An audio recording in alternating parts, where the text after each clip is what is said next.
प्रभु भोज के अंदर शामिल हो सकता है या नहीं हो सकता है। बात जब प्रभु भोज की आती है तो हमें निकालना होगा पहला कुरिन्थियों की किताब के 11वें अध्याय में, जहां पर प्रभु भोज की कुछ शर्तें हैं। First Corinthians chapter 11 and verse 27। और इसलिए जो अनुचित रीति से प्रभु की रोटी खाए और कटोरे में से पिए, वह प्रभु की देह और लहू का अपराधी ठहरेगा। इसलिए मनुष्य अपने आप को जांच ले और इसी रीति से रोटी भी खाए और इस कटोरे में से पिए, क्योंकि जो खाते पीते प्रभु की देह को ना पहचाने, वह खाने और पीने से अपने ऊपर दंड लाता है। इस कारण तुम में से बहुतेरे निर्बल और रोगी और बहुत से सो भी गए, मतलब मर भी गए। आपको मालूम होवे, प्रभु भोज, होली कम्युनियन कोई सामाजिक संस्कार नहीं है, वरन यह वह आईना है जो माह में, सप्ताह में एक बार प्रभु यीशु मसीह की मृत्यु और उसके जी उठने की सत्यता को हम याद करते हैं। और उसने रोटी ली और कटोरा रोटी ली और कहा, यह मेरी देह है जो तुम्हारे लिए तोड़ी जाती है, और तुम इस रोटी के खाने से एक दूसरे को मृत्यु का प्रचार करते हो। तो मृत्यु का प्रचार हम दूसरों को नहीं करते हैं, मृत्यु का प्रचार यहां हम स्वयं को करते हैं। तो मैं जानता हूं इस मामले में कि बीते सप्ताह, बीते माह मैंने कौन कौन सी गलती की। आप जब कभी भी नहा के बाहर आते हैं ना, तो आईने के सामने अपने बालों को, बटन को, बराबर कपड़ा ठीक वगैरह है कि नहीं देखते हैं। वैसे ही सप्ताह में या माह में एक बार जब कभी आपके सामने टेबल रखी जाती है, उस समय आपके सामने एक आईना रखा जाता है कि आप पूरे माह की उन तमाम गलतियों को याद करें, और यदि कोई गलती हुई है तो क्षमा मांग लें, पश्चाताप करें। तब जाकर के हम उस रोटी में भागीदार हों और कहें, ये सजा जो तेरे ऊपर है मेरे इस काम के लिए है, इसलिए प्रभु तू मुझे क्षमा कर। अब रुक जाइए थोड़ा सा। यह दशा कब संभव है? कब एक व्यक्ति को अपनी गलतियों का रियलाइजेशन होता है? कब मैं सोचता हूं कि आज मैं मर गया? यदि आप बपतिस्मा की कहानी, दो प्रकार के बपतिस्मा हैं। एक बपतिस्मा तो बचपन में ही ले लिया जाता है, और एक बपतिस्मा है जब एक व्यक्ति को अपनी गलतियों का एहसास हो जावे और उस गलतियों की सजा की जानकारी मिल जाए, नंबर 2। और नंबर 3, जब उस गलतियों की सजा से मुक्ति पाने का माना जाए। नंबर 4, जब आपको यह जानकारी हो जाए कि मुझे पापों की क्षमा की आवश्यकता इसलिए है क्योंकि इस गलती की सजा जो मेरे नाम पर है उससे मुझे मुक्ति पाना है, तो कौन मुक्ति दे सकता है? तो चौथे हिस्से में हमें यीशु की पवित्रता की सच्चाई समझनी चाहिए। नंबर 5, उस पवित्र यीशु की सजा वो मेरे लिए है, मैं उसको जान लूं और यह निश्चय करूं कि आज मैं अपनी गलतियों को प्रभु की निर्दोषिता की दशा में मृत्यु को पाने वाले यीशु के हाथ में सुपुर्द करता हूं, और आज के बाद मैं पाप के लिए मर गया और मसीह के लिए जी उठा। ये 6 बातों का अंगीकार करने वाला व्यक्ति मुंह से तो अंगीकार करता है और मन से विश्वास करता है। मन से विश्वास हमें धर्मी बनाता है और मुख का अंगीकार हमें छुटकारा दिलाता है।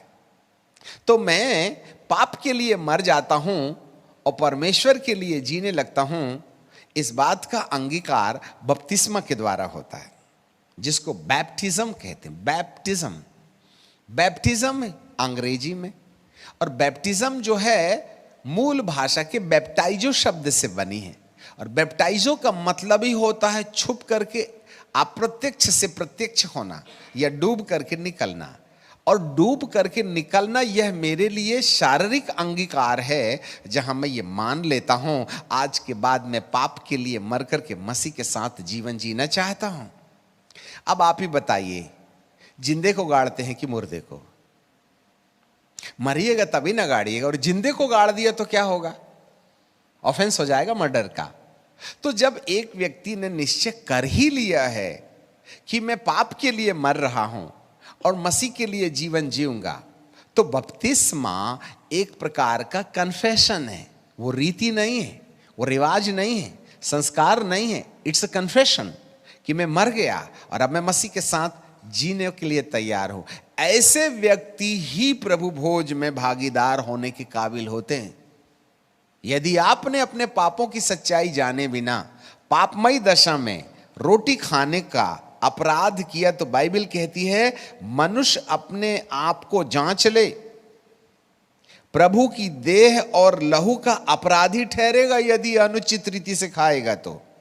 इसलिए मनुष्य अपने आप को जांच ले, इसी रीति से रोटी में से खाए और कटोरे में से पिए, क्योंकि जो खाते पीते प्रभु की देह को न पहचाने कि वह क्रूस पर क्यों मरा, मेरी अमुक अमुक गलती के लिए मरा, और उन गलतियों का अंगीकार करके जब मैं अपनी समस्या को, अपने पापों को यीशु के हाथों में सौंप देता हूं, तब जाकर के उसकी मृत्यु मेरे लिए फायदे का कारण बन जाएगी। यह पहचान के बाद मैंने खाना चाहिए। और यदि मुझे पीना है लहू, मसीह का स्वभाव, आपको मालूम है ये दोहरा अंतर है। Remove the night suit and wear the white suit. अपने पुराने पापों का बहिष्कार और एक नए जीवन की शुरुआत। हम मृत्यु को, हम रोटी खाकर अपने पापों से विदाई देते हैं, और लहू के द्वारा हम एक नए जीवन की आशा अपने जीवन के अंदर में अपनाते हैं। यदि हम आत्मिक रीति से देखें तो जब तक परमेश्वर के वचन के आधार पर मुझे मेरे व्यक्तिगत पापों की पूरी पूरी जानकारी ना मिले, और कौन है जो मुझको छुटकारा दिलाएगा, तब यीशु की पवित्रता का ख्याल रखूं और उसकी मृत्यु की सच्चाई जानूं, और तब मैं अपने पापों को उसकी मृत्यु के वक्त जो जो दर्द उसको सहा है, वन बाय वन, एक एक पाप को उसके ऊपर में होने वाले कष्टों के कीलों पर ठोंक दूं, तब जाकर के मेरा मन गिल्टी कॉन्शियस से बाहर आएगा और मैं बिल्कुल रिलैक्स होकर के ये फील करूंगा कि आज मेरे पाप को प्रभु जी ने ले लिया। तब जो है लहू अर्थात कटोरे पर जो द्राक्षरस होता है, वो द्राक्षरस मेरी जिंदगी के लिए स्वर्गीय अनुभूतियों को लेकर के आएगा। उसका आत्मिक अर्थ ये है। तो कहने का मतलब ये है, जब तक एक व्यक्ति बपतिस्मा के अंगीकार से कि मैं पापों को गाड़ रहा हूं और मसीह के साथ जीवन जी रहा हूं, उस दशा रहित दशा में यदि कोई प्रभु भोज ले, तो बहुत से लोग बीमार पड़ गए और बहुत से लोग सो भी गए। ऐसा कुछ पौलुस प्रेरित ने लिखा है। बपतिस्मा के बाद ही प्रभु भोज की सत्यता, और बपतिस्मा लेने से भी काम नहीं बनेगा। वहां हमें आत्मिकता के साथ इस बात की सच्चाई को समझना पड़ेगा जो बपतिस्मा के पीछे छुपी हुई है। जल के स्नान से पवित्र करके शुद्ध बना। मैं वचन के जल के स्नान से अपने आप को शुद्ध बनाने की मनसा से यदि बपतिस्मा के अंगीकार को करता हूं, पानी में डूबने से कोई पाप नहीं धुलते हैं, वचन के अंदर डूबना है और वचन के अनुसार चलने की जिंदगी शुरू करनी है, तब प्रभु भोज हमारे लिए आशीर्वाद का कारण बन सकती है।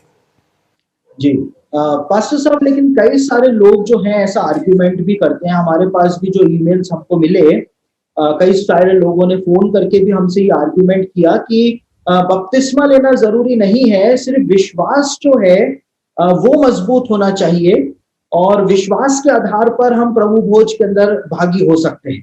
तो उनके द्वारा जो ये तर्क दिया जा रहा है ईमेल्स में या जो फोन कॉल्स हमको मिले, आप इस तर्क से कहां तक सहमत हैं कि विश्वास जो है वो बपतिस्मे को रिप्लेस कर सकता है?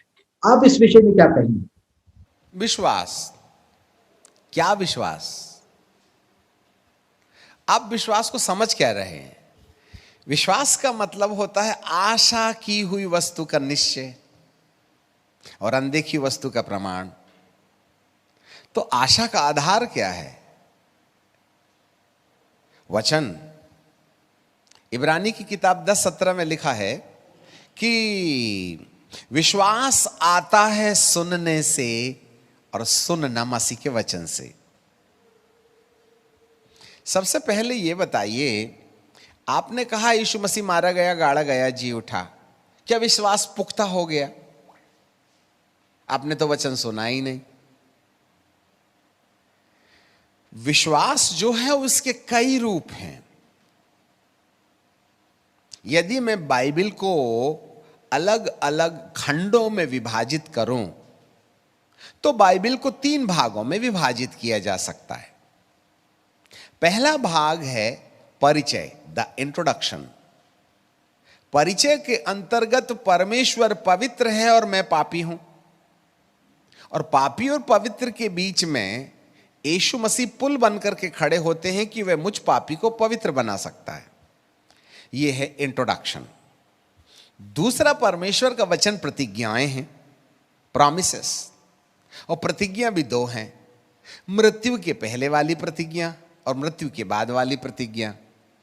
मृत्यु के पहले वाला जीवन के लिए रोटी कपड़ा मकान के साथ जुड़ी प्रतिज्ञाएं, और मृत्यु के बाद वाले जीवन में अनंत काल की प्रतिज्ञाएं। तो हम कौन सी वाली प्रतिज्ञाओं का बाजार गर्म देखते हैं? मुझे चंगाई दीजिए, छुटकारा दीजिए, नौकरी दीजिए, अमेरिका का वीजा मिल जाए, स्वर्ग का मिले, नहीं मिले चलेगा। तो आज 99% लोग मृत्यु के पहले वाले जीवन की प्रतिज्ञाओं को रट्टू तोता के समान परमेश्वर से चमत्कार पाने की आशा से अंगीकार करते हैं। तो आपका विश्वास किस बात पर है? फिर विश्वास की दूसरी कड़ी है प्रतिज्ञाएं जो मृत्यु के बाद लागू होती हैं, कि वह मुझे इब्राहिम की गोद में ले जाएगा, फिर वो जब दूसरे बार आएगा तो मुझे महिमा की देह देगा, और जब वो महिमा की देह देगा तो मुझे दूसरे आगमन में तीसरे नए यरूशलेम में बिठाएगा, 7 साल में वहां रहूंगा, फिर उसके बाद में फिर यहां धरती पर नए यरूशलेम में विराजमान होकर के आऊंगा, और मैं इस धरती के अंदर में 1000 साल तक महिमा की देह में पिता और पुत्र के साथ शासन करूंगा। इसकी कल्पना है क्या हमको? तो फिर काय बात का विश्वास? चंगाई के ऊपर। एक लंगड़ा था सर, लंगड़ के जा रहा था नरक में 6 घंटे में। भाई आमोस सिंह आए, प्रार्थना किए, चंगा हो गए, तो कमबख्त 4 घंटे में पहुंच गया। Power ministry. तो बाजार किसका गरम है? हमने तो 6 वाले को 4 में पहुंचा दिया। किस बात पर विश्वास है हमारा? क्या हमें उस अनंत काल के जीवन पर विश्वास है? यदि मृत्यु के बाद वाले जीवन की कहानी हमें मालूम रहे तो तीसरा प्रश्न यह उठता है कि कौन व्यक्ति होगा जो मृत्यु के बाद अनंत काल के जीवन में प्रवेश होगा? कौन होगा जो महिमा की देह पहनेगा? कौन होगा जो इब्राहिम की गोद में जाएगा? कौन होगा जो नए यरूशलेम में बैठ के आएगा? कौन होगा जो 1000 साल तक राज्य करेगा? तो बाइबल की तीसरी कहानी समझ में आती है, और वो है आज्ञाएं, the commandments. Number 1 introduction, number 2 promises, number 3 commandments। अब मेरा प्रश्न दुनिया से यह है, क्या बाइबल के अंदर में लिखी गई आज्ञाओं पर भी आपको भरोसा है क्या? तख्ती पर लटकाने के लिए नहीं लिखा था एक गाल में थप्पड़ मारे तो दूसरा भी फेर देना। क्या हमें विश्वास है? अब आपसे एक प्रश्न है कि आप बोलते कि मैं विश्वास करता हूं, तो ये तीनों में से कौन सा विश्वास अपने पास है? इन तीनों में से कौन सा विश्वास हमारे पास है? परिचय का विश्वास हमें उद्धार देता है, प्रतिज्ञा का विश्वास हमारे लिए सामर्थ्य का काम करता है, और आज्ञा का विश्वास किया नहीं जाता, उस पर चला जाता है। कुर्ता मांगे तो दोहरा दे देना तख्ती पर लटकाने का वचन नहीं है, दे के दिखाइएगा, तब यह विश्वास काम के द्वारा पूरी होती है। बहुत से लोगों ने यह तीसरे नंबर वाले विश्वास का जो बहिष्कार किया, जो हमको मृत्यु के बाद वाले जीवन में लागू होता है। एक बात हम स्पष्ट कह देना चाहते हैं, जिस भी व्यक्ति ने बाइबल के तीसरे वाले विश्वास को खो दिया, जिसमें आज्ञाओं को रखा गया है, उसने मृत्यु के बाद वाले जीवन के लिए स्वयं में रास्ता बंद कर लिया। अब आप ही बताइए हमें कौन सा वाला विश्वास है? इस धरती के ऊपर चंगाई पर विश्वास करने वाले तो करोड़ों होंगे, चमत्कार पर विश्वास करने वाले करोड़ों होंगे, परंतु अमरकाल के जीवन पर विश्वास करने वाले कौन? और जो अमरकाल के जीवन पर विश्वास करता है उसको सबसे पहले यह जानकारी मिलनी चाहिए कि मुझे महिमा की देह पहनने में रुकावट कौन सी चीज होगी? मेरे खुद के किए द्वारा किए गए पाप? खाली मैं कह दूं हे प्रभु मेरे पाप को क्षमा कर दे, मेरे सारे पापों को क्षमा कर दे, तो प्रभु कहेंगे मेरे को बाइबल में से ढूंढने दे सारा नाम का पाप कौन सा है। तो बाइबल में से प्रभु परमेश्वर 1 घंटे तक बाइबल में ढूंढते रहे, सारा पाप सारा पाप सारा पाप, मिला ही नहीं। आगे जाके कहते हैं बेटा सारा नाम का तो कोई पाप नहीं, बोलो ना तम्बाकू खाता हूं, लड़की को लव यू करता हूं। पहले से अब पति पत्नी जैसे प्रैक्टिस किए जा रहे हैं जवान लोग, अब प्रभु भोज खा के करिएगा भी क्या जब तुम्हारे पाप ही नहीं धुले? तो कौन सा विश्वास? खाली पीली मारा गया गाड़ा गया और बीड़ी धोंकते रहिएगा, पत्नी को दनादन पटापट पीटिएगा और जाके प्रभु भोज भी खा लीजिएगा। अरे भाई साहब, एक ही पंखा के नीचे में सोने वाले पति पत्नी 2 साल से नहीं बात करते हैं और उन्होंने पवित्र प्याले को जूठा करके आ गए। आपको थोड़ा डर नहीं लगता क्या? कौन से वाले विश्वास की बात करते हैं? क्या हमारे जीवन में प्रभु भोज खाने से पहले वो पवित्रता है जो आज्ञा के माने जाने के द्वारा निर्धारित की जाती है? जी हां, बपतिस्मा ही नहीं, प्रभु भोज ही नहीं, वरन जिस दशा में प्रभु भोज खाया जा रहा है, या तो आप निर्दोषिता की दशा में खाएं तो यह आशीष का विषय बनेगा, जिससे विश्वास की तीसरी सीढ़ी को एक्टिवेट करना होगा, तब ये जो प्रभु भोज है हमारे लिए आशीष का विषय बन सकता है। यस जी पास्टर साहब, बिल्कुल एक बैलेंस्ड आंसर जो है आपने इस प्रश्न का दिया है। और इस समय हम एक छोटे से ब्रेक के लिए रुक रहे हैं। बिशप आमोस सिंह के साथ ये चर्चा जो है वो आगे भी जारी रहेगी। हम एक छोटा सा ब्रेक लेकर के जल्द ही वापस आते हैं। आप कहीं पर भी मत जाइएगा, क्योंकि बहुत सारे अहम सवाल अभी भी बाकी हैं जो हम बिशप आमोस सिंह से पूछने जा रहे हैं।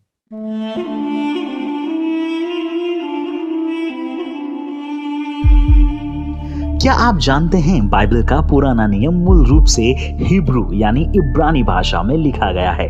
पुराना नियम के भेदों को समझने के लिए हिब्रू भाषा का महत्व सबसे ज्यादा है। महान यहूदी लेखक और रब्बी माइकल मंक का यह कहना है कि हिब्रू भाषा के 22 अक्षर पूरी कायनात का आधार स्तंभ हैं।